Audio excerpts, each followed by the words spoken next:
Meteorologist Matt Yurosavik joins us now with weather. Matt, Texas and parts of the southern plains finally seeing some moisture.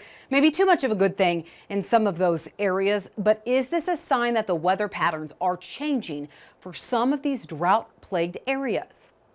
Yeah, Tyne, that's right. And we've got a little bit of moisture on the way for parts of the country that have been dealing with these extreme drought conditions really over the past couple of months.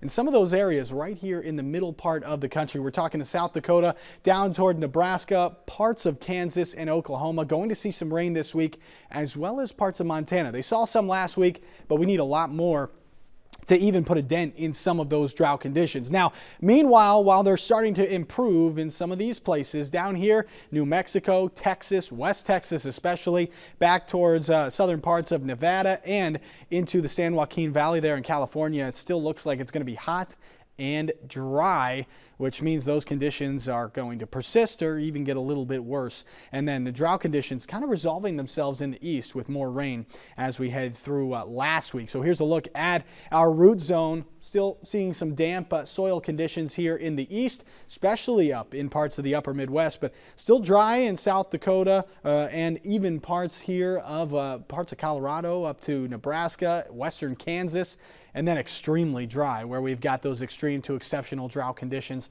in the south and west. And that unfortunately is going to stay that way with not a lot of moisture expected there, at least over the next week or two. Here's a look at that jet stream. We've got cooler weather to the north, warmer temperatures down to the south, and it's going to be hot and humid from Texas on to the east. Meanwhile, in the southwest, yeah, it's going to be hot, triple digits possibly expected there in Phoenix for most of next week, but it will also be a dry heat. We're talking about low humidity back there in the west. So we could see a little bit of a dip in the temperatures here, a little bit of an uptick rather in the temperatures across the northern plains as we head through the end of the week as kind of a little bit of a ridge builds through. That will cause some unsettled weather there in the northern plains and through the center of the country. But as we head towards next weekend, things still remain very warm for much of the country. So here's a look at Monday.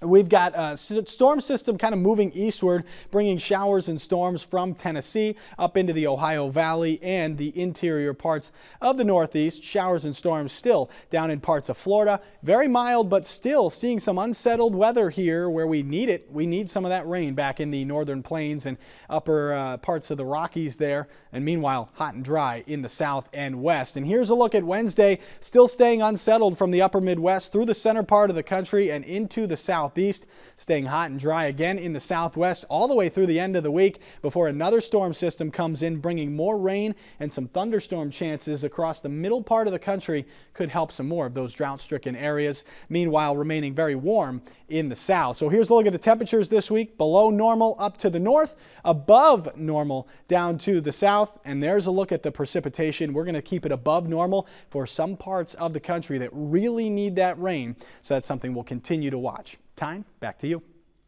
Well, weather continues to have a strong hold on the markets. So just how much prevent plant could we see in that northern Corn Belt area? Tommy Grasafi and Brian Splitt join me next.